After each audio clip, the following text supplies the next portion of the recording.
Épître de Paul aux Hébreux, chapitre 3. C'est pourquoi, frères saints, qui avaient part à la vocation céleste, considérez l'apôtre et le souverain sacrificateur de la foi que nous professons.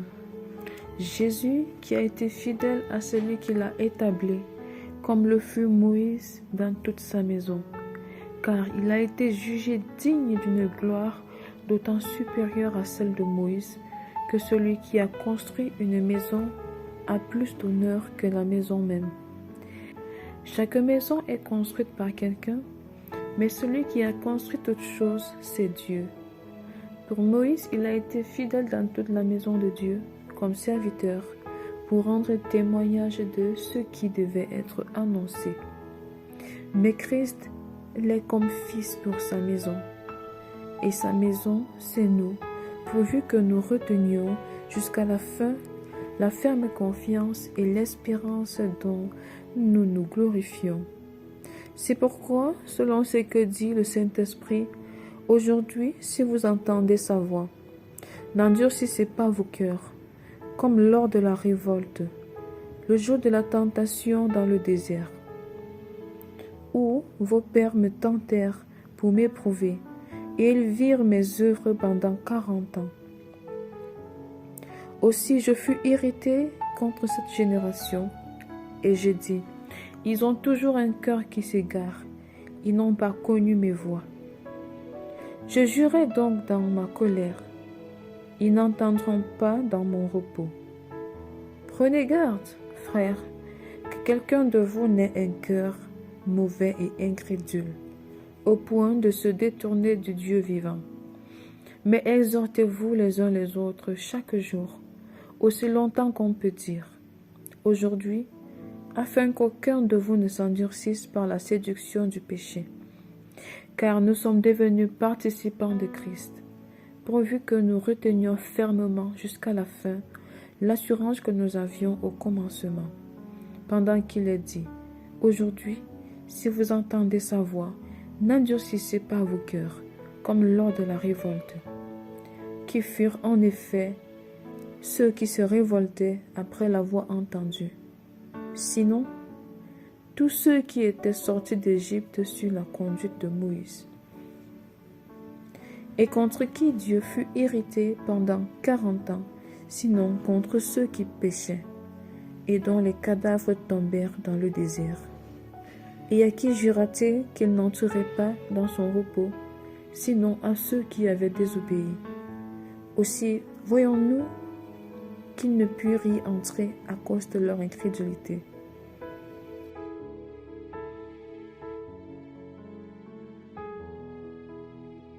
Hébreux, chapitre 4. Craignons donc, tandis que la promesse d'entrer dans son repos subsiste encore, qu'aucun de vous ne paraisse être venu trop tard. Car cette heure nouvelle nous a été annoncée aussi bien qu'à eux. Mais la parole qui leur fut annoncée ne leur servit de rien, parce qu'elle ne trouva pas de la foi chez ceux qui l'entendirent. Pour nous qui avons cru, nous entrons dans le repos, selon qu'il dit. Je jurai dans ma colère, ils n'entreront pas dans mon repos. Il dit cela, quoique ses œuvres eussent été achevées depuis la création du monde. Car il a parlé quelque part ainsi du 7e jour, et Dieu se reposa de toutes ses œuvres le 7e jour. Et ici encore, ils n'entreront pas dans mon repos. Or, puisqu'il est encore réservé à quelques-uns d'y entrer, et que ceux à qui d'abord la promesse a été faite n'y sont pas entrés à cause de leur désobéissance, Dieu fixe de nouveau un jour aujourd'hui en disant, dans David si longtemps après,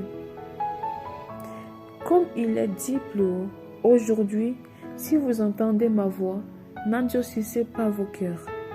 Car si Josué leur eût donné le repos, il ne parlerait pas après cela d'un autre jour. Il y a donc un repos de sabbat réservé au peuple de Dieu. Car celui qui entre dans le repos de Dieu se repose de ses œuvres, comme Dieu s'est reposé des siennes. Efforçons-nous donc d'entrer dans ce repos, afin que personne ne tombe en donnant le même exemple de désobéissance.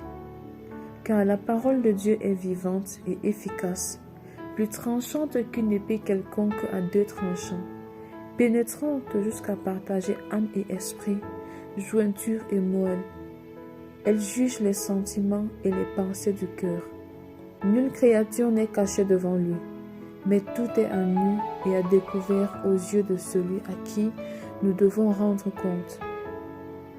Ainsi, puisque nous avons un grand souverain sacrificateur qui a traversé les cieux, Jésus, le Fils de Dieu, demeurons fermes dans la foi que nous professons.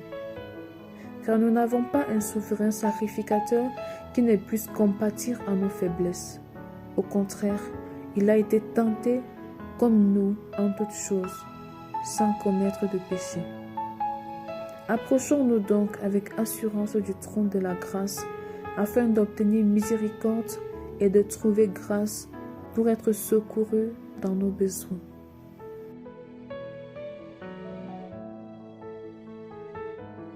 Hébreux chapitre 5. En effet, tout souverain sacrificateur pris du milieu des hommes est établi pour les hommes dans le service de Dieu, afin de présenter des offrandes et des sacrifices pour les péchés. Il peut être indulgent pour les ignorants et les égarés, puisque la faiblesse est aussi son partage. Et c'est à cause de cette faiblesse qu'il doit offrir des sacrifices pour ses propres péchés, comme pour ceux du peuple. Nul ne s'attribue cette dignité s'il n'est appelé de Dieu, comme le fut Aaron. Et Christ ne s'est pas non plus attribué la gloire de devenir souverain sacrificateur, mais il la tient de celui qui lui a dit « Tu es mon fils, je t'ai engendré aujourd'hui ». Comme il dit encore ailleurs « Tu es sacrificateur pour toujours », selon l'ordre de Melchisédek.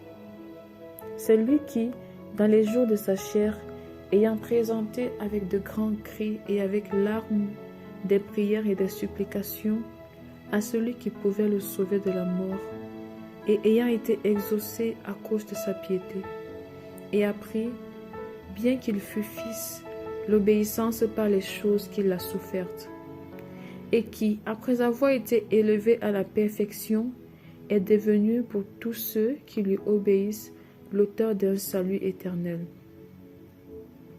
Dieu l'ayant déclaré souverain sacrificateur selon l'ordre de Melchisédek. Nous avons beaucoup à dire là-dessus et des choses difficiles à expliquer parce que vous êtes devenus lents à comprendre. Vous, en effet, qui depuis longtemps devriez être des maîtres, vous avez encore besoin qu'on vous enseigne les premiers rudiments des oracles de Dieu. Vous en êtes venus à avoir besoin de lait et non d'une nourriture solide. Or, quiconque en est au lait n'a pas l'expérience de la parole de justice, car il est un enfant. Mais la nourriture solide est pour les hommes faits, pour ceux dont le jugement est exercé par l'usage à discerner ce qui est bien et ce qui est mal. Amen.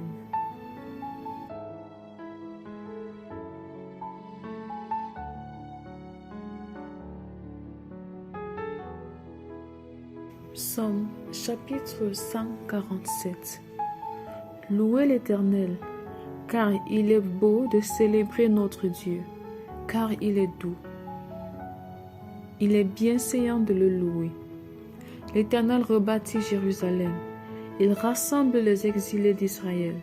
Il guérit ceux qui ont le cœur brisé, et il panse leurs blessures. Il compte le nombre des étoiles. Il leur donne à toutes des noms. Notre Seigneur est grand, puissant par sa force. Son intelligence n'a point de limite. L'Éternel soutient les malheureux. Il abaisse les méchants jusqu'à terre. Chantez à l'Éternel avec action de grâce. Célébrez notre Dieu avec la harpe. Il couvre les cieux de nuages. Il prépare la pluie pour la terre. Il fait germer l'herbe sur les montagnes. Il donne la nourriture au bétail, aux petits du corbeau quand il crie. Ce n'est pas dans la vigueur du cheval qu'il se complaît. Ce n'est pas dans les jambes de l'homme qu'il met son plaisir. L'Éternel aime ceux qui le craignent, ceux qui espèrent en sa bonté. Jérusalem, célèbre l'Éternel. Sion, loue ton Dieu, car il a fermé les barres de tes portes. Il bénit tes fils au milieu de toi. Il rend la paix à ton territoire. Il te rassasie du meilleur froment. Il envoie ses ordres sur la terre. Sa parole court avec vitesse. Il donne la neige comme de la laine. Il répand la gelée blanche comme de la cendre. Il lance sa glace par morceaux. Qui peut résister devant son froid? Il envoie sa parole et il les fond. Il fait souffler son vent et les eaux coulent. Il révèle sa parole à Jacob, ses lois et ses ordonnances à Israël. Il n'a pas agi de même pour toutes les nations, et elles ne connaissent point ses ordonnances. Louez l'Éternel. Amen.